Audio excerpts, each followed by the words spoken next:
This episode is presented by Avalara. Hi, this is Matthias, CFO from Trivago. You're listening to the CFO Thought Leader podcast. This is episode 898.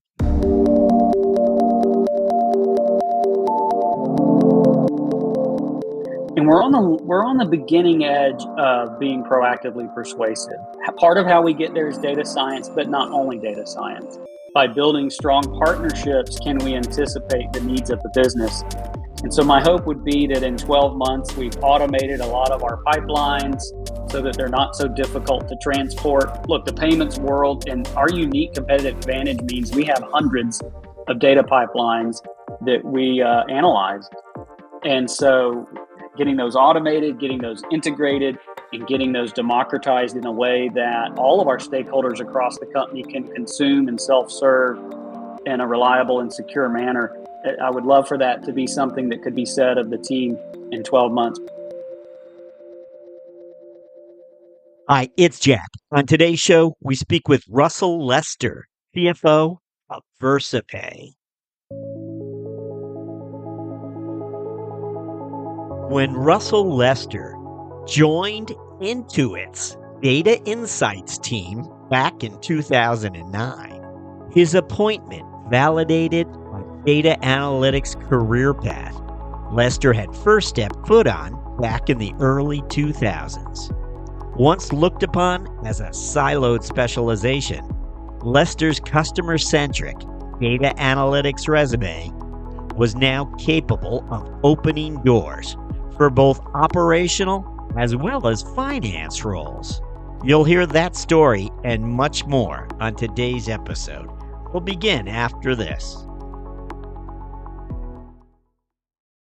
This episode is presented by Avalara. That's the sound of not worrying about sales tax compliance. Because when you automate it with Avalara, you don't have to worry about collecting sales tax or tracking who and what is tax exempt. With Avalara, you don't even have to worry about new tax laws and regulations. Avalara does it for you. If your business sells internationally, Avalara has you covered with cross-border tax compliance solutions. And when it comes time to file tax returns, Avalara automatically takes care of that too, giving you one less thing to worry about. Avalara has managed billions of sales for small, mid-size, and enterprise businesses, and seamlessly works with your current sales, e-commerce, and accounting platforms. Take the worry out of tax compliance with Avalara. Learn more at avalara.com. That's AVALARA.com.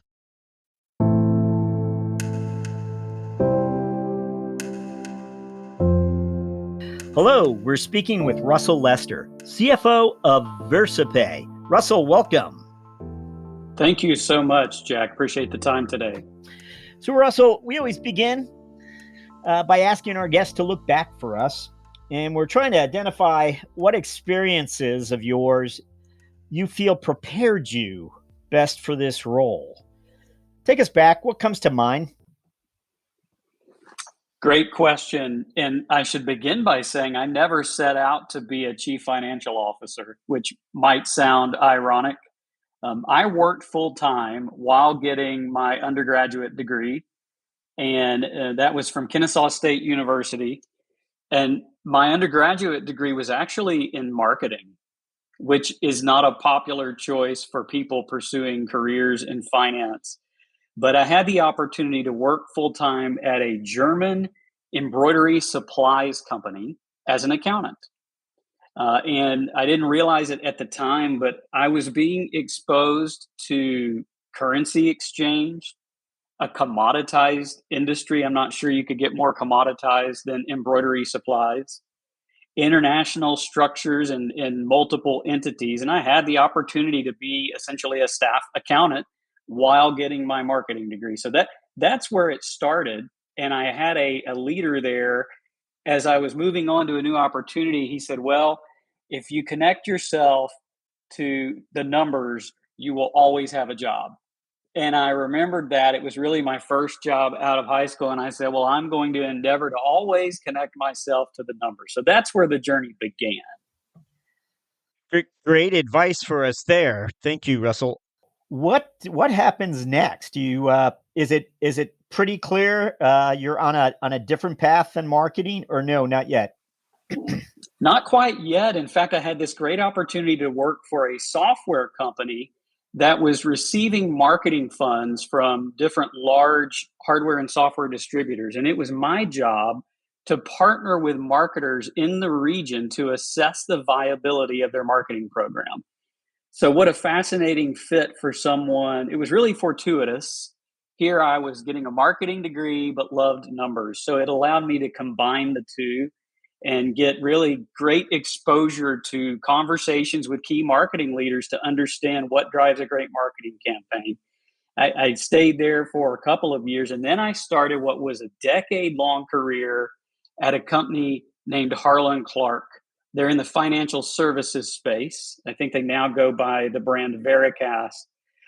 But really, that journey was likely the most foundational springboard for my career, because it really began with, and looking back, I had leaders that believed in me and leaders that were willing to take a risk in me as I moved through the ranks. And I did take the traditional path of being an analyst. I supported the go to market organization in that capacity. I then moved into being a manager of customer information systems. So, again, not traditional finance, probably tiptoeing around what we would call different things today, really analytics per se. Moved into some pricing roles. My career culminated there as vice president of financial planning and analysis, and I was pretty young to be appointed to a vice presidency seat. And I remember the day it happened being so excited, and all of the things I had an opportunity to take part in. I mean, we bought a company for $160 million. We ourselves were bought as part of a $1.7 billion acquisition. And I remember them telling me, Russell, you're going to be in the clean room. And I remember thinking, what is a clean room? Do you know what a clean room is, Jack? I can't say that I do. It sounds like it's related to detective work. Yeah, so we literally went to a location off-site for mutual parties to go and work on essentially the deal in a sanitized environment, and work through the deal logistics. And again, early on in my career, being exposed to a very large, over $1 billion deal at a company because they trusted in me. So that's really where I really cut my teeth in the world of financial planning and analysis, was Harland Clarke. I got recruited by what I would consider one of the greatest employers on the market, Intuit. Intuit hired me to work for their digital insight part of the organization in analytics, which was another springboard for my career. But digital insight was in what we would now call SaaS. I'm telling you, we did not call it SaaS, but it was software and a service. It was managing the financial institution, online banking in the cloud. And we had our analytics organization scattered throughout, and my job was to pull them all together. And so that gave me, again, exposure. And you can see a theme is beginning to build here. I had the accounting background, and I had some of the core financial planning and analysis, but I could not keep myself away from the client and from things that touch the go-to-market organization. And that would become a theme later on in my career as well. So I worked at Intuit for a number of years, and then was a part of $1 billion sale to Thoma Bravo.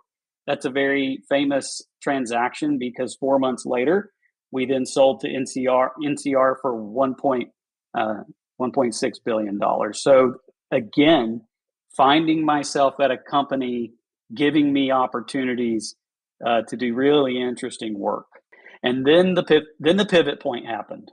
Well, if there was going to be a time, it sounds like that would be it, because you've already had that pivot into FP&A, really. I wonder who your peers were at this point in time. I wouldn't be surprised that many of them might have come from more traditional finance backgrounds already. Maybe not, but or were they similar to you, marketing as well as finance? A combination of both, yes. Many of them grew up through the normal ranks of working for an audit firm, working in consultancy, many of them CPA designated, and others maybe more like me, going more of the planning, analysis, market segmentation strategy route.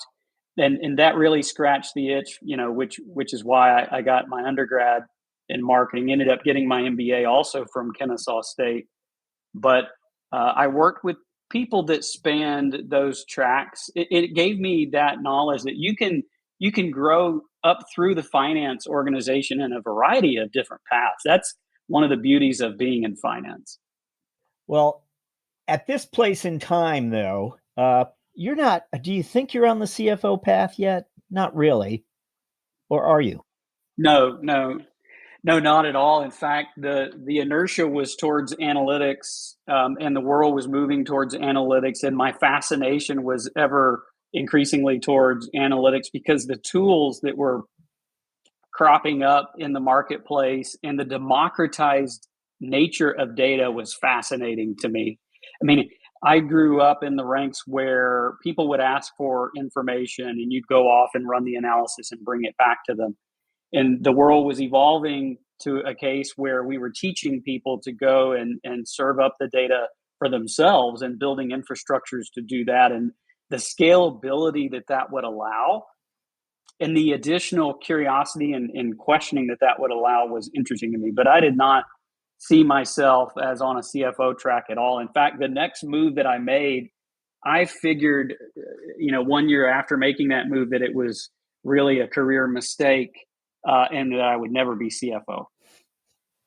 Wow. Can you tell us something? So that tell us something more. Did you adopt a new mindset, or what happened?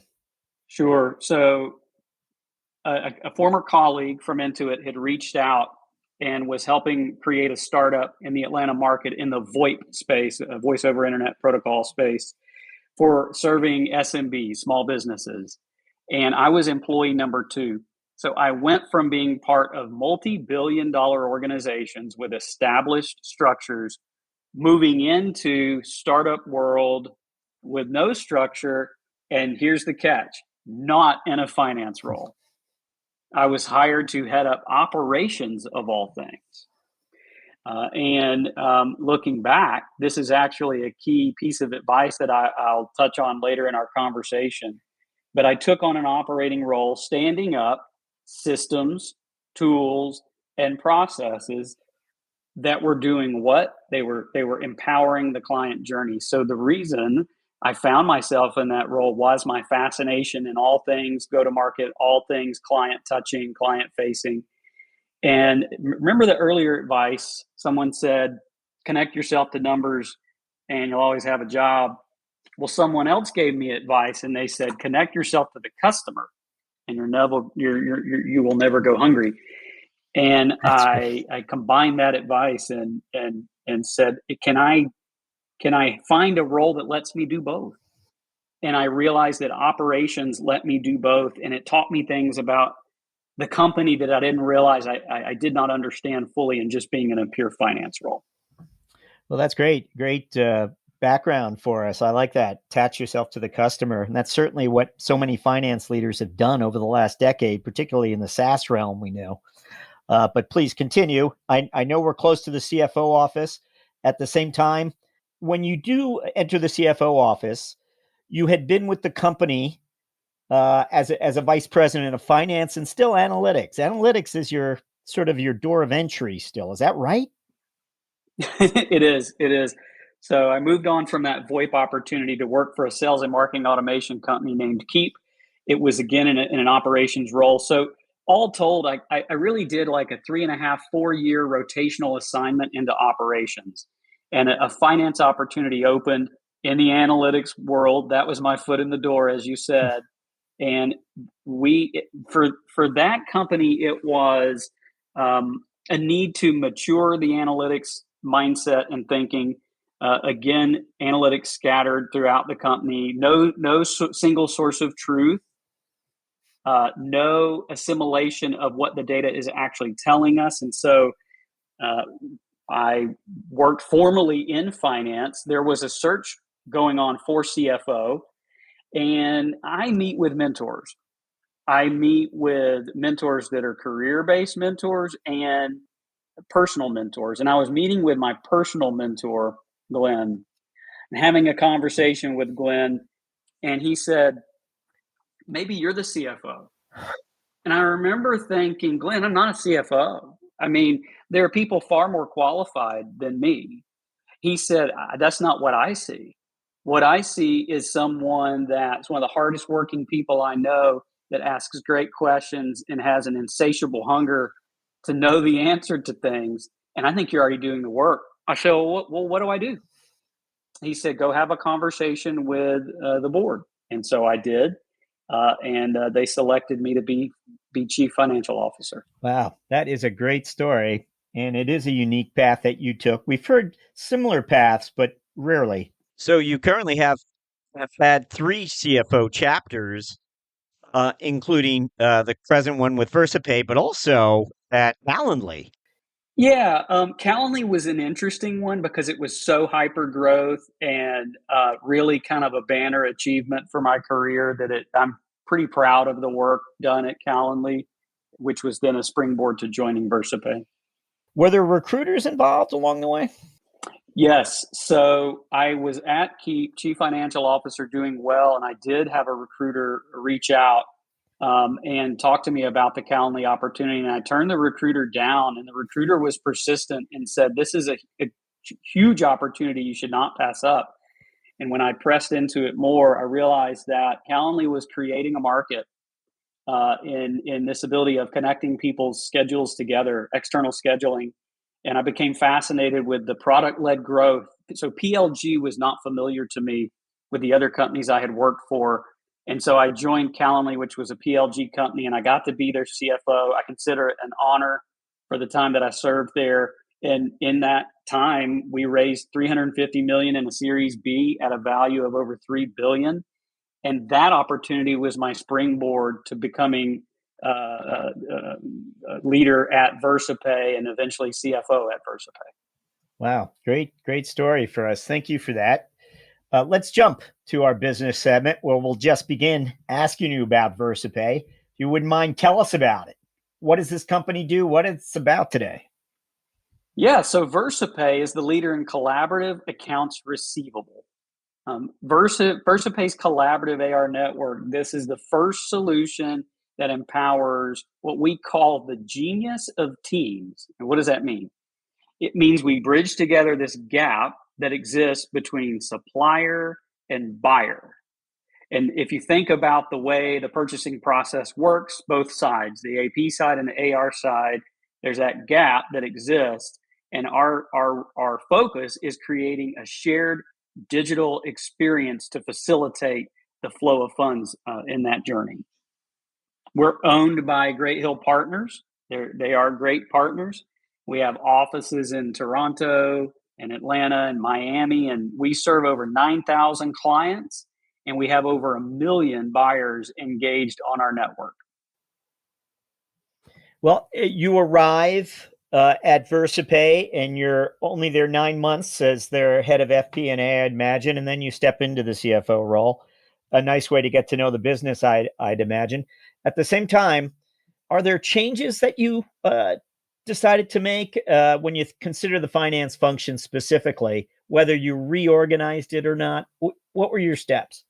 Yeah, so I was blessed to inherit a fantastic team of individuals, hardworking, intelligent, experienced, but not necessarily unified towards a common goal. So the first thing that I endeavored to do was learn the state of the business and finance. I had exposure to the analytics and FP&A side, but not as much for the other parts. So a lot of listening, a lot of assimilating of suggestions and ideas, but I also put out the mission statement that has been my mission statement at the past several companies, which is to deliver timely, accurate, relevant, and proactively persuasive insights that drives revenue and unlocks efficiency.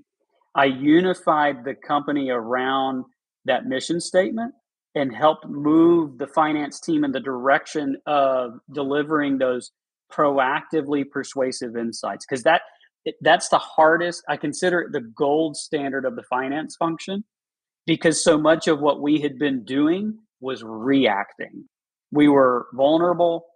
Our brand was not, our internal brand was not what I had wanted it to be in terms of being a strategic partner with a seat at the table. And so I think a lot of my initial work was bridge building, partnering with my peers in the senior leadership team, understanding their thoughts about where finance needed to improve, but also giving voice and visibility to my team members. I think they had lost their voice and they had lost their visibility, and I wanted to give them back their voice and their visibility.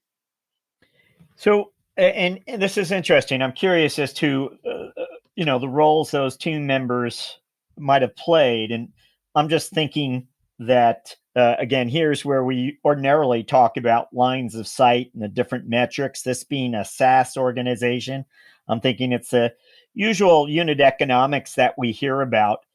But when you mention those team members, I'm like, where are these folks? They're trying to measure something for Russell. They're trying to get in deeper to understand customer behaviors, probably. That would be my guess. It might be in the area of customer behaviors.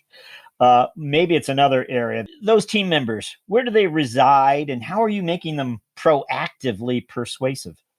Sure.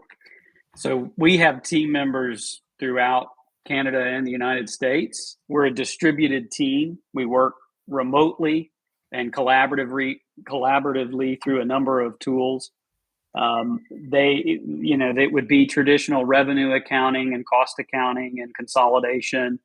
We have what's called a monetization team, a revenue optimization team, an analytics team. We have the core traditional tax, financial planning, and analysis. So it is what I would consider a fulsome finance organization. Really having the two different sides of it are the analytics and revenue optimization side. Sometimes those live in other parts of the organization.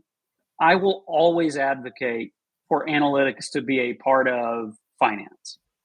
In fact, I'm not sure. I believe the modern finance analyst is an analytics person, because the system and the tooling required to get at the level and the volume of data in a SaaS environment requires that aptitude.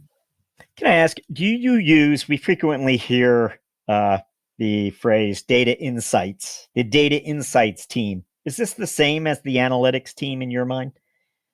It is, yes. So our analytics team is comprised of data engineering, data analysis, business intelligence, and data science.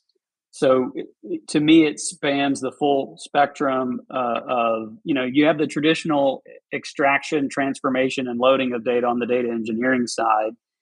You have the preparation and packaging of the data in a way that the users can consume in an online environment. And then you have the people that figure out what in the world it means, why. The people that help answer the question of why. And then data science is going the next level in predicting what questions we should even be asking in the first place. For the analytics team, non-financial metrics, I'm sure there are so many of them, but I'm wondering if you could help us just narrow your lens on one of them for us, a particular non-financial metric that perhaps your analytics team was involved in that you helped raise the profile of, or maybe you recast in some way to have it more easily interpreted across the organization, or maybe just part of the organization needed to understand it better. I don't know, but we're wondering how you might be bringing greater clarity to your metrics as you look to educate the team and organization. Yeah, great question. So I like to take a funnel-oriented view to the client journey and think about what are the key milestones in the client journey. The traditional flow would be you move from being a lead to an opportunity to being one. And then in our business model, you would go from us winning an opportunity to going through a professional services implementation process, from implementations to presumably going live, and from going live to doing what I call ramping. And ramping would be that time where you're revving up your use of the product. You're increasing your active use of the product. You're accelerating the opportunity of achieving value in our collaborative AR network. And so those different key milestones, and then hopefully you stay around and become a happy, active, and sticky client that tells other people about Versapay. So it's really the instrumentation of those handoff points that I've turned the dials on to make sure we truly understand the underlying factors contributing to each of those. Because if there's a breakdown in one, then what gets passed on in the next stage is smaller. If we can increase each handoff point along the way, then what comes through the revenue engine on the back end will be greater. You had talked about these different teams. I'm wondering, your traditional FP&A people, and maybe that's the wrong way to characterize them, but would your FP&A people be on every one of those teams, or is FP&A still a rather traditional team all itself? No, it's vital that really hub and spoke for all functions. I mean, I would argue that across, I would include accounting, there should be presence in key initiative discussions that are driving the business, presence across the different teams, tax, FP&A, monetization. Why is that? Because let's say we're coming up with a new pricing package or market offering. Well, there's segmentation considerations, there's market size considerations, there's optimal pricing considerations, there's revenue recognition considerations. There are considerations around how that influences the forecast. And so having that end-to-end view inevitably means that if the company's working on something that will impact revenue or cost, and I would argue that's virtually everything, then at some point there needs to be a linkage back to finance. So we may have only one or two team members representing finance, but we do consolidate and share those views across the team to make sure we're acting as a good advisor. I want us to be viewed as a trusted advisor with a seat at the table, that people come to us not for just the information, like a report. Who wants to just give reporting? That's not the fun part. The reason why finance is the best place to be at a company is because we see all of it, and we have an opportunity to influence every part of the client journey. And I think that's rewarding for people that view it in the right way. So those FP&A team members that are dedicated and thought to be our FP&A professionals, whether it's 2 or 3 of them, they're in a conference room down the hall from you. You walk down and swing open the door. What do they think Russell's going to ask for? They will probably joke that I'm already in some tab or file, or I'm already in the analysis that they're talking about. My team jokes that, and literally right now, if you look, I probably have 40 different tabs open. And part of it is because the way I'm wired is I create what I call a neural map of the landscape. And I do it by asking questions. So they probably expect that what I'm going to do is ask a question. What question do you think I typically ask? Hey, I'm asking you. What do they think you're going to ask for? What does that team want to know? He's going to be honest about this. Yeah, I would ask the question why, or what happened. Because just knowing here, this is the data point, is the beginning of the process. Understanding what underlies that data point is where you begin to get to transformative change, because any finance team can just report on the data, but actually getting under the hood of understanding what contributed to the data becoming that way, the inputs and outputs and the handoff points, that's where the value add occurs. And so they probably expect that I'm going to ask what happened, or have we learned why? why does the variance exist, or why did we outperform here or there? Can I ask, do you guys, is the Net Promoter Score part of your metric mix?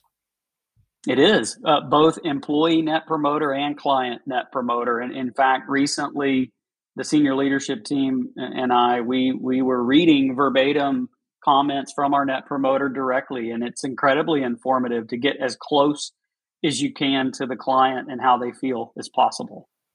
Curious, I haven't asked this before, but it occurs to me. Do you ever match up the Net Promoter Score with another customer metric? I mean, is it more meaningful or is it always sort of a standalone given its unique sort of question approach? Yeah. Oh, I don't think it's standalone at all. I mean, hearkening back to my fascination with the funnel and the client journey and all things go to market related, someone churning, if you move one step before that, maybe they submitted a case or two, or maybe they have several net promoter comments. And if you back up further from that, maybe a year ago, they gave a net promoter comment that would have indicated that something was less than optimal for how they felt about the company. So to me, it's interconnected. It's not isolated or siloed. Really, every client interaction is an opportunity to learn more about how we can better serve them. And that begins from the time they're a prospect to the time they decide to leave or go. Now, the employee Net Promoter Score, that's simply when you're asking your own employees whether they'd recommend the company to other people to seek out employment. Is that right? Correct. Yeah. And so let's talk about talent a little bit. And I know it's a different environment than it was only 12 months ago. Hiring might not be, I don't know, but hiring might not be the topic of conversation it was perhaps within the company 12 months ago. At the same time, churn is still a concern, no doubt. What would you tell us about the current talent environment? In the financial world, talent is very competitive. I mean, obviously, lots of companies have gone through restructuring or layoffs, so the talent pool should have hundreds, thousands of people entering that pool. However, it's still very competitive for key roles that require, for us, we're in the financial services space, specifically fintech, specifically at an intersection of collaborative accounts receivable and payments. So it's specialized knowledge. And so you're going to narrow the pool of applicants that have that specialized knowledge. But we also want people to have minimally viable technical aptitude and skills, whether it's NetSuite or Tableau or pick your technology, salesforce.com. So there's a technical side, there's a side of it around industry experience. And so you kind of intersect those and you begin to narrow the pool down of candidates. The way we've been talking to finance leaders, one of the, I think, insights that they've shared with us is that they're perhaps more advanced in terms of measuring the customer experience than necessarily the human capital piece of the world, that they're more advanced, more sophisticated in terms of how they go about garnering their data insights regarding customers. They're a little behind in talent. Do you share that point of view, or do you look at it differently? Yeah, great question. It surfaces lots of different directions I could go in answering it. One is there are the traditional functions for which modeling is more normative, which would be support, sales, the functions that a capacity model would work, where lead flow would inform, your SDR coverage, which would inform how many AEs you need and so on, or number of case tickets, or, inquiries, or the number of clients to implement. That would inform your professional services organization and or your support organization. But there are other parts that are less volumetric like that. They're more focused on jobs to be done, the work to be done. And when I intersect that with a distributed workforce, so we have a distributed workforce working differently than in the past, where work has to be more intentional because there's not just per se like water cooler conversation swinging by someone's desk. You have to plan for that or account for asynchronous work, right? So work is both, and it's simultaneously more asynchronous and synchronous. What do I mean by that? At the same time, we're planning meetings for every interaction.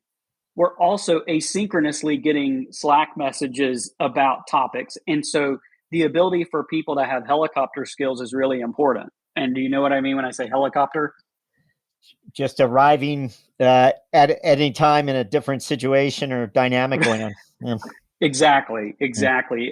As workers in this modern environment we find ourselves in, all of us have to leverage more helicopter skills to be able to context shift. And so, what I don't think we have fully figured out when you mention AI and productivity and morale, like how do we get what is the right flow of a work day to optimize efficiency and allow people to context shift? Well, one simple thing we're doing here at Versapay is what we call meeting etiquette, but it's really more around giving buffer time. So, don't plan a 30-minute meeting, plan a 25-minute meeting. Don't plan an hour-long meeting, make it 50 minutes. Why? Give people the 5 minutes, the 10 minutes to refresh their brain and context shift. And even though it's like less meeting time, we believe it will increase worker productivity because May is Mental Health Awareness Month. Mental health is a real thing when we're all working a lot, and it's a lot of screen time, and we need that time to recharge and rejuvenate. And so I think in the finance world, what we're going to be measuring more and more in the days ahead are those efficiency metrics. I mean, a software company efficiency metric might be ARR per employee, but that's an output metric. What drives your ARR per employee is the question. What are the inputs that lead to better ARR per employee? What are the efficiency metrics? So it's a fascinating question. I think we're only at the beginning of figuring out how it functions in this distributed workforce. Well, excellent. Thank you, though, for those insights. Wonderful. We appreciate it. We're going to jump to what we refer to as our finance strategic moment question. See, I was just warming you up for this question, Russell. We'd like you to look back in time. It might have been 6 months ago. It might have been 10 years ago, where you experienced a moment of strategic insight due to your lines of sight as a finance executive, and you were able to respond to something, whether it was a risk you avoided or an opportunity that was pursued. Anything come to mind when we ask for a finance strategic moment? Yes.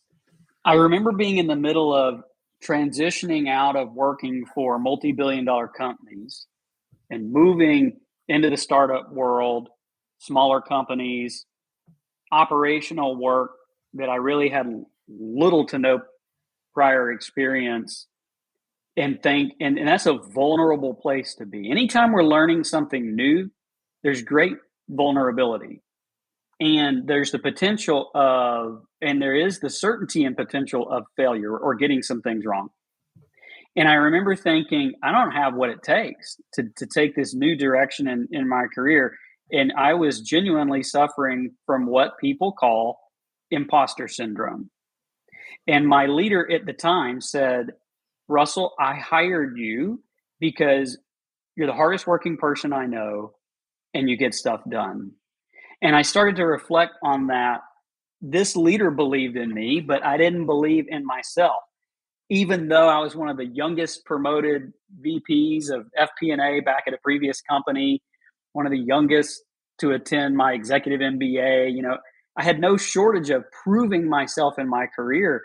But it was this moment of realizing all of us, no matter our pedigree, academic achievement, title, we're all continuing to learn and evolve.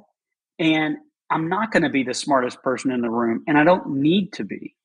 What I need to do is have that special ingredient that makes me me, which is curiosity. And I remember it hitting me, the fuel behind every career move I had ever made and the fuel behind what brought me to the next level was that insatiable need to know why. Because I was so hungry and curious, and I would take the next step or two or three or four, I would uncover that hard to find elusive answer to questions that people had. And when that clicked, I realized I can harness that curiosity and that need to know why in just about any role. This transcends finance. So the finance strategic moment is figure out what motivates you and what that special ingredient is that you bring to the finance function or any function, and bring it with your whole heart, because that's what makes you you, and that's what makes you able to contribute something only you can contribute to your company.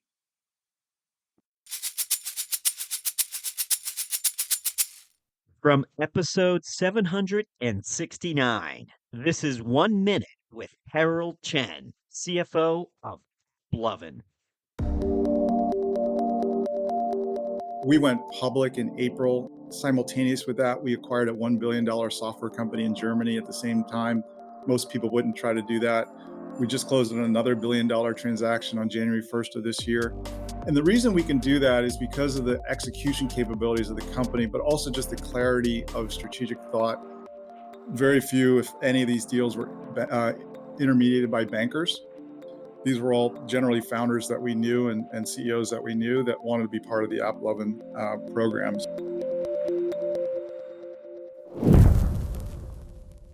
Wanted to jump to our mentoring round where we'll ask you several quick questions intended to inform and inspire future finance leaders. We always begin by asking you to think back to that first 30 days when you first took on a CFO role. So think of it as advice for new CFOs. If you could go back in time and give yourself some advice, though, what is it that maybe you wish you knew then? Anything come to mind when you think of that person you were when you first stepped into the role?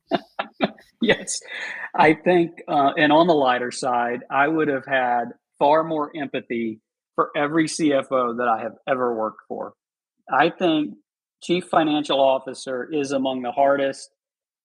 Selfishly, I would say it is the hardest executive role to hold at a company because it carries such a broad set of responsibilities, fiduciary and beyond, and everyone's a customer. Everyone's a customer. And you want to treat them all as customers. And they all always have something they need. And so that's one piece. The second would be I would advise my younger self to embrace pivot points. Pivot points meaning those moments in your career that feel like setback or feel like strange, didn't anticipate them changes in trajectory. Embrace those as building blocks to springboard you to the next opportunity, because diversification of experience actually becomes a resume builder. It's also okay to go really deep on one subject matter, expertise, but that wasn't how I became CFO. I became CFO by bringing a very broad, some folks even call it eclectic set of experiences, operational, analytical, and beyond. And so embrace the pivot points. Excellent. Thank you. We always like to ask our guests to reflect a little bit on the personal side. Russell, we wonder if you have a habit that you're known for or part of a daily routine, perhaps, that you're known for. It might be something a family member would point out. Russell's always done that. I'm not sure why, but that's just Russell. Anything come to mind when we ask for a personal habit or routine that you're known for? Sure. Well, a quirky or funny one is that I think in prose, and as a gift to friends, I often write, I will rewrite songs with lyrics to them. But I have also, for Versapay, I wrote a poem about the Versapay revenue engine.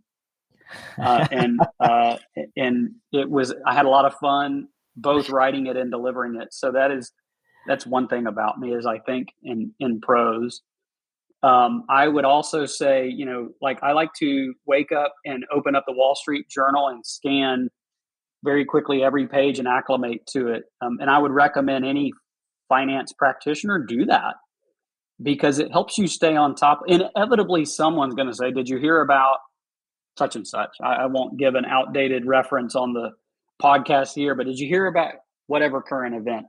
And prior to reading the Wall Street Journal, I may or may not have. And CFOs need to be on the leading edge of understanding what's happening, because we're constantly needing to adjust to the risk platform, or profile of the landscape that we're operating in. So read the Wall Street Journal every day. Is there speaking of reading matter, is there a book or something that you think of as inspired you along the way or made you think differently? Or maybe it's something you escape with. Any book you'd recommend? Well, you said escape with, and it's a podcast, but what you see behind me is what I escape with. So I love all things science fiction and Disney and Star Wars. And for me, there's a world where Star Wars and Star Trek can coexist. And that's probably heresy in the sci-fi world, but they both scratch a different itch of my curious mind, because I like the thought of exploration. You could see where it parlays into this hunger for exploration, to know more, what is beyond, what is out there, what can we discover. And so any movie or book that has that adventurous, exploratory theme, I quite like. All right. So you're a Picard fan over a Shatner fan. I am. And in fact, the new Picard series is really great. He's just a great actor, in addition to the series being strong as well. Yeah, you won't have an argument from me. So thank you for that. We are up to our final question. So thank you for giving us some really thoughtful answers. We want you to look 12 months forward and let us know what your priorities are for that 12 months as CFO of Versapay. What would those be? Your priorities? My mission statement guides me here. And it is that we be achieving the vision of being proactively persuasive. That gold standard, that we be closer to achieving that, because I think we are achieving timeliness, and I hope we're achieving accuracy and relevance, right? Relevance is the next step in that progression. So we're working on presenting relevant data that helps the teams make the decisions they need to make. And we're on the beginning edge of being proactively persuasive. Part of how we get there is data science, but not only data science. By building strong partnerships, can we anticipate the needs of the business? And so my hope would be that in 12 months, we've automated a lot of our pipelines so that they're not so difficult to transport. Look, the payments world and our unique competitive advantage means we have hundreds of data pipelines that we analyze. And so getting those automated, getting those integrated, and getting those democratized in a way that all of our stakeholders across the company can consume and self-serve in a reliable and secure manner. I would love for that to be something that could be said of the team in 12 months. But really, above all that, above more the tactical stuff, I want people to see finance as thought partner and strategic advisor. That we're not there just to say no or just to give a report, but that people think, I have something I need help on, I'm going to call finance. Russell Lester, thank you for joining us on CFO Thought Leader. Thank you so much.